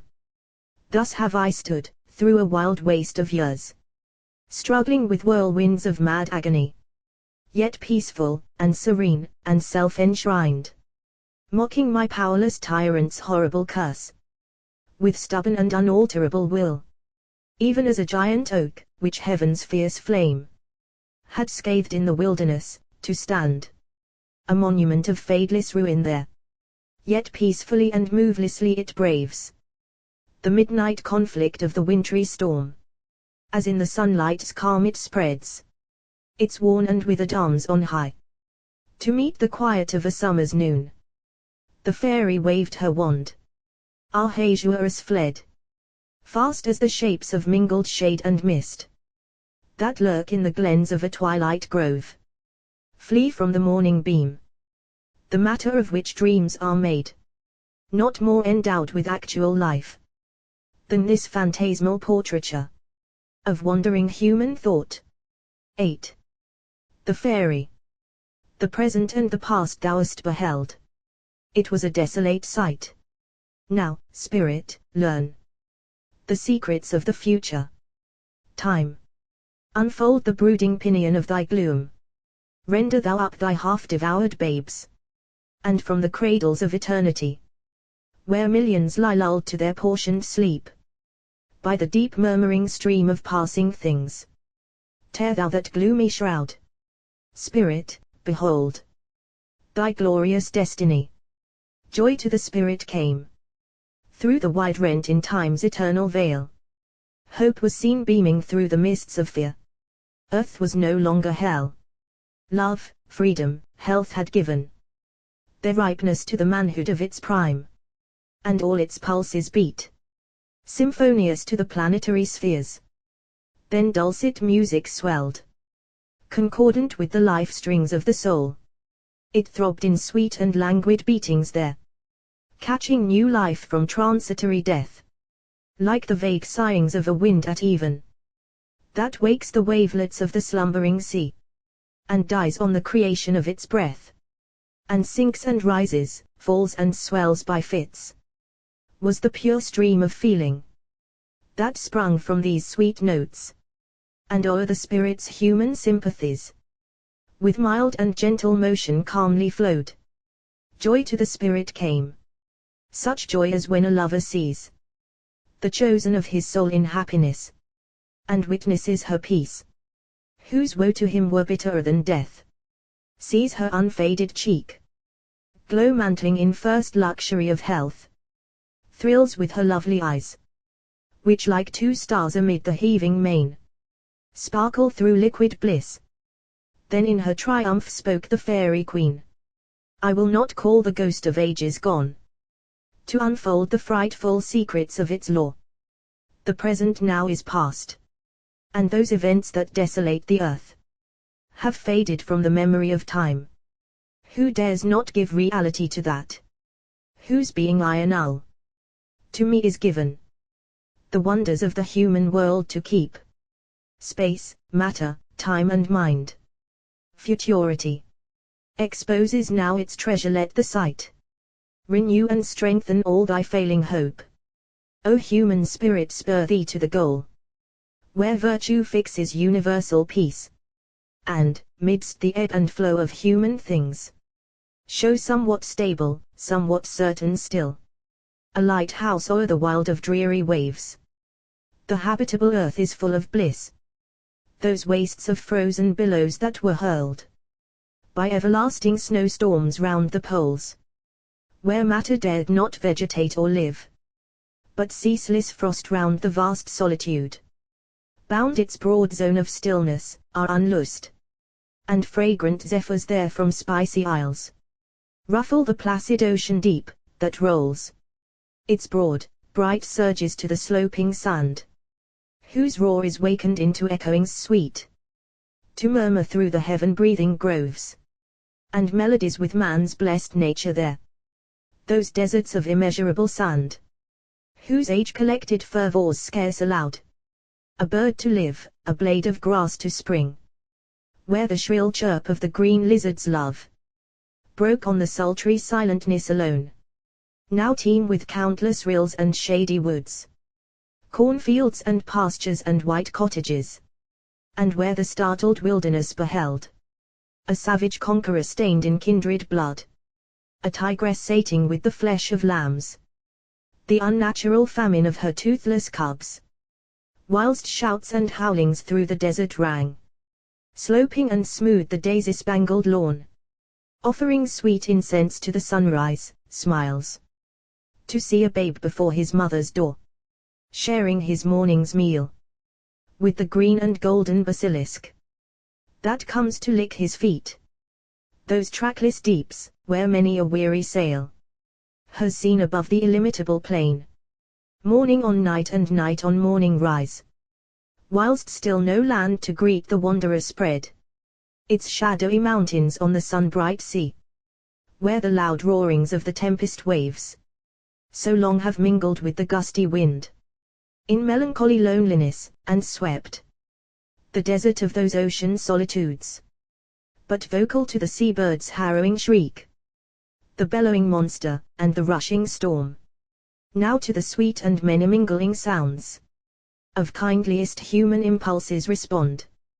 Those lonely realms bright garden aisles beg him, with lightsome clouds and shining seas between, and fertile valleys, resonant with bliss, whilst green woods over canopy the wave, which like a toil-worn labour leaps to shore, to meet the kisses of the flowrets there. All things are recreated, and the flame of consentaneous love inspires all life. The fertile bosom of the earth gives suck to myriads, who still grow beneath her care, rewarding her with their pure perfectness.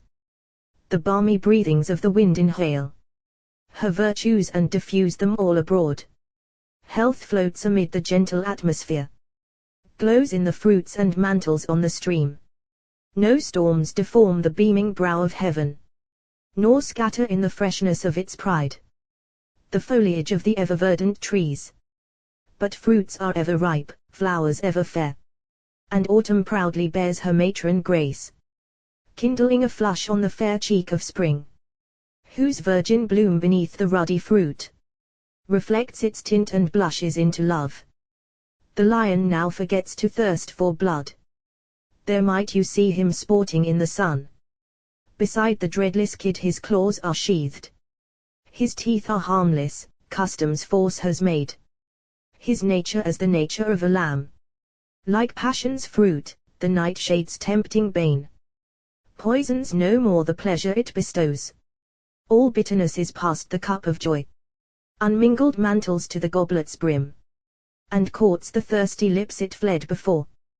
But chief, ambiguous man, he that can know more misery, and dream more joy than all, whose keen sensations thrill within his breast, to mingle with a loftier instinct there, lending their power to pleasure and to pain, yet raising, sharpening, and refining each, who stands amid the ever-varying world, the burden or the glory of the earth. He chief perceives the change his being notes, the gradual renovation, and defines each movement of its progress on his mind. Man, where the gloom of the long polar night lowers o'er the snow-clad rocks and frozen soil, where scarce the hardiest herb that braves the frost basks in the moonlight's ineffectual glow, shrank with the plants, and darkened with the night, his chilled and narrow energies, his heart insensible to courage, truth or love, his stunted stature and imbecile frame, marked him for some abortion of the earth, fit compeer of the bears that roamed around, whose habits and enjoyments were his own, his life a feverish dream of stagnant woe, whose meagre wants, but scantily fulfilled, apprised him ever of the joyless length which his short being's wretchedness had reached, his death a pang which famine, cold and toil, long on the mind, whilst yet the vital spark clung to the body stubbornly, had brought. All was inflicted here that earth's revenge could wreak on the infringers of her law. One curse alone was spared, the name of God. Nor, where the tropics bound the realms of day with a broad belt of mingling cloud and flame, where blue mists through the unmoving atmosphere scattered the seeds of pestilence and fed unnatural vegetation, where the land teemed with all earthquake, tempest and disease, was man a nobler being slavery had crushed him to his country's blood-stained dust, or he was bartered for the fame of power, which, all internal impulses destroying, makes human will an article of trade, or he was changed with Christians for their gold, and dragged to distant isles, where to the sound of the flesh-mangling scourge he does the work of all polluting luxury and wealth, which doubly visits on the tyrants' heads the long protracted fullness of their woe, or he was led to legal butchery, to turn to worms beneath that burning sun, where kings first leagued against the rights of men, and priests first traded with the name of God, even where the milder zone afforded man a seeming shelter, yet contagion there, blighting his being with unnumbered ills, spread like a quenchless fire, nor truth till late availed to arrest its progress or create that peace which first in bloodless victory waved her snowy standard o'er this favored clime. Their man was long the train-bearer of slaves, the mimic of surrounding misery, the jackal of ambition's lion rage, the bloodhound of religion's hungry zeal.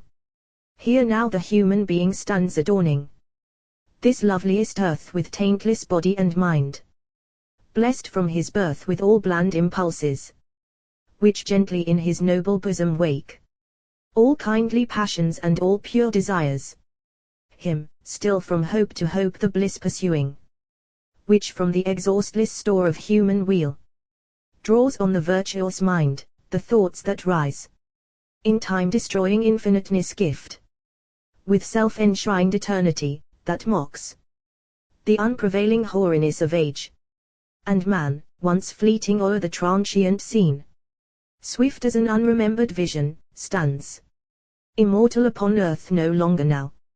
He slays the lamb that looks him in the face, and horribly devours his mangled flesh, which, still avenging nature's broken law, kindled all putrid humours in his frame, all evil passions and all vain belief, hatred, despair and loathing in his mind, the germs of misery, death, disease and crime.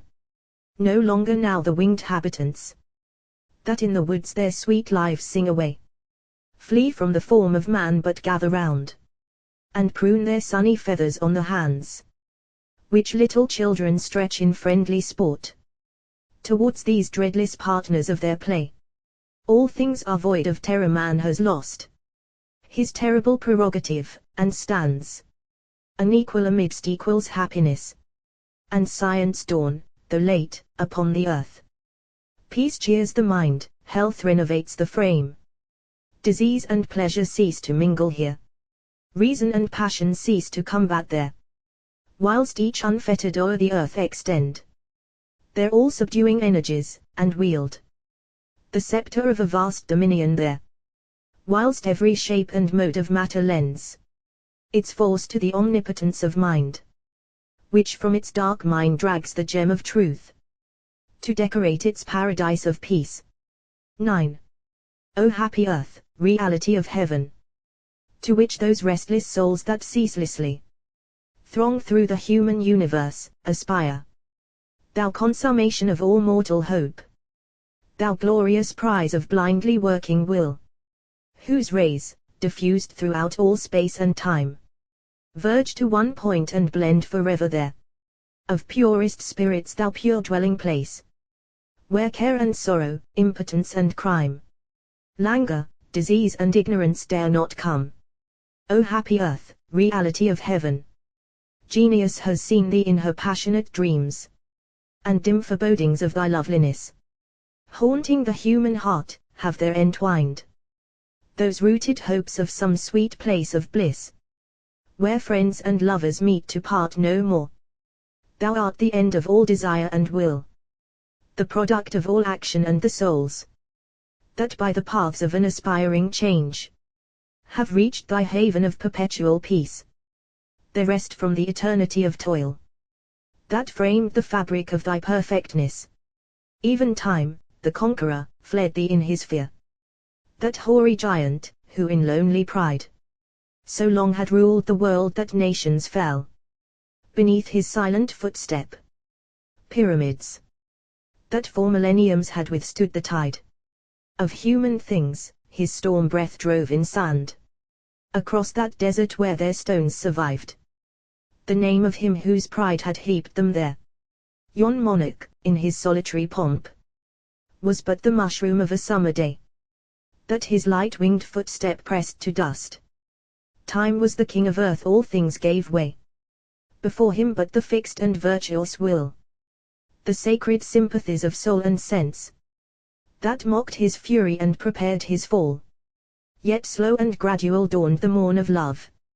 Long lay the clouds of darkness o'er the scene, till from its native heaven they rolled away. First, crime triumphant o'er all hope careered, unblushing, undisguising, bold and strong, whilst falsehood, tricked in virtue's attributes, long sanctified all deeds of vice and woe, till, done by her own venomous sting to death, she left the moral world without a law, no longer fettering passion's fearless wing, nor searing reason with the brand of God. Then steadily the happy ferment worked. Reason was free and wild though passion went. Through tangled glens and wood-embosomed meads, gathering a garland of the strangest flowers. Yet, like the bee returning to her queen, she bound the sweetest on her sister's brow, who meek and sober kissed the sportive child, no longer trembling at the broken rod. Mild was the slow necessity of death. The tranquil spirit failed beneath its grasp. Without a groan, almost without a fear, calm as a voyager to some distant land, and full of wonder, full of hope as he, the deadly germs of languor and disease died in the human frame, and purity, blessed with all gifts her earthly worshippers. How vigorous then the athletic form of age! How clear its open and unwrinkled brow, where neither avarice, cunning, pride or care had stamped the seal of grey deformity on all the mingling lineaments of time. How lovely the intrepid front of youth, which meek-eyed courage decked with freshest grace, courage of soul, that dreaded not a name, and elevated will, that journeyed on through life's phantasmal scene in fearlessness, with virtue, love and pleasure, hand in hand. Then, that sweet bondage which is freedom's self, and rivets with sensation's softest tie the kindred sympathies of human souls, needed no fetters of tyrannic law. Those delicate and timid impulses in nature's primal modesty arose, and with undoubting confidence disclosed the growing longings of its dawning love, unchecked by dull and selfish chastity. That virtue of the cheaply virtuous, who pride themselves in senselessness and frost, no longer prostitution's venomed bane, poisoned the springs of happiness and life. Woman and man, in confidence and love, equal and free and pure together trod the mountain paths of virtue, which no more were stained with blood from many a pilgrim's feet. Then, where, through distant ages, long in pride, the palace of the monarch slave had mocked famine's faint groan and penury's silent tear, a heap of crumbling ruins stood, and threw, year after year, their stones upon the field, wakening a lonely echo, and the leaves of the old thorn, that on the topmost tower usurped the royal ensign's grandeur, shook in the stern storm that swayed the topmost tower, and whispered strange tales in the whirlwind's ear. Low through the lone cathedral's roofless aisles, the melancholy winds a death dirge sung. It were a sight of awfulness to see the works of faith and slavery, so vast, so sumptuous, yet so perishing withal, even as the corpse that rests beneath its wall. 1,000 mourners deck the pomp of death. Today, the breathing marble glows above, to decorate its memory, and tongues are busy of its life. Tomorrow, worms, in silence and in darkness, seize their prey within the massy prison's mouldering courts. Fearless and free the ruddy children played, weaving gay chaplets for their innocent brows, with the green ivy and the red wallflower that mock the dungeon's unavailing gloom. The ponderous chains and gratings of strong iron, they rusted amid heaps of broken stone that mingled slowly with their native earth. There the broad beam of day, which feebly once lighted the cheek of lean captivity with a pale and sickly glare, then freely shone on the pure smiles of infant playfulness. No more the shuddering voice of hoarse despair pealed through the echoing vaults, but soothing notes of ivy-fingered winds and gladsome birds and merriment were resonant around. These ruins soon left not a wreck behind.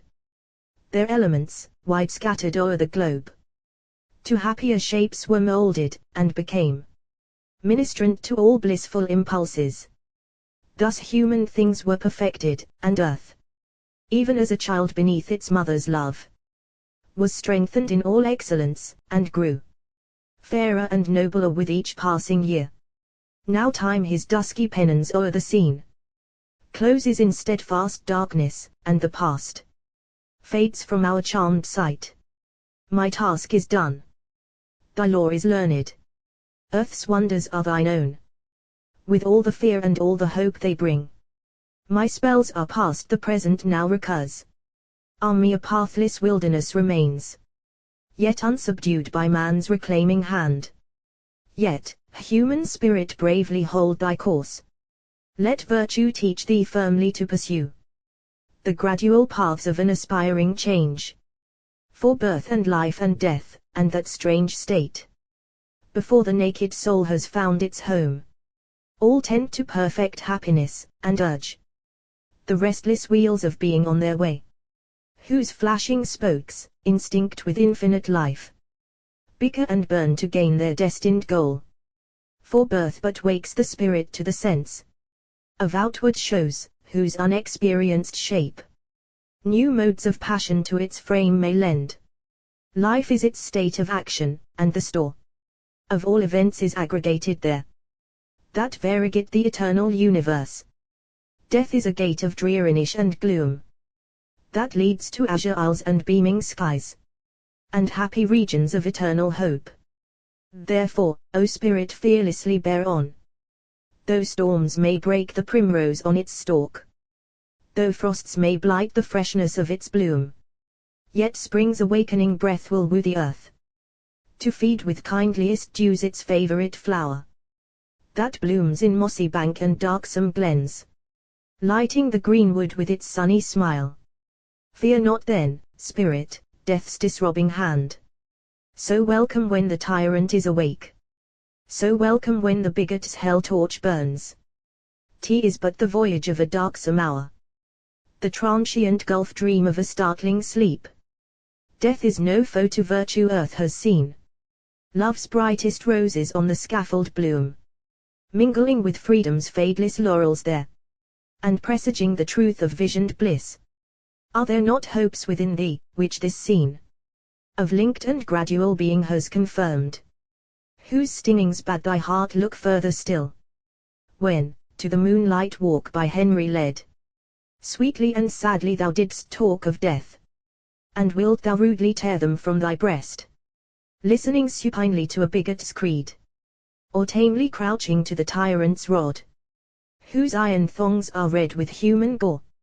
Never but bravely bearing on, thy will is destined an eternal war to wage, with tyranny and falsehood, and uproot the germs of misery from the human heart.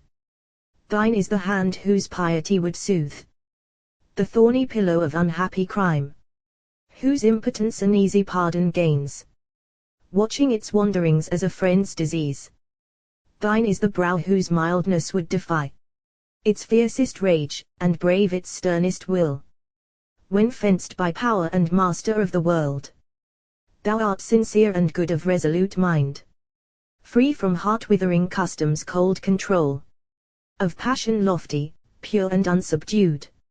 Earth's pride and meanness could not vanquish thee, and therefore art thou worthy of the boon which thou hast now received. Virtue shall keep thy footsteps in the path that thou hast trod, and many days of beaming hope shall bless thy spotless life of sweet and sacred love.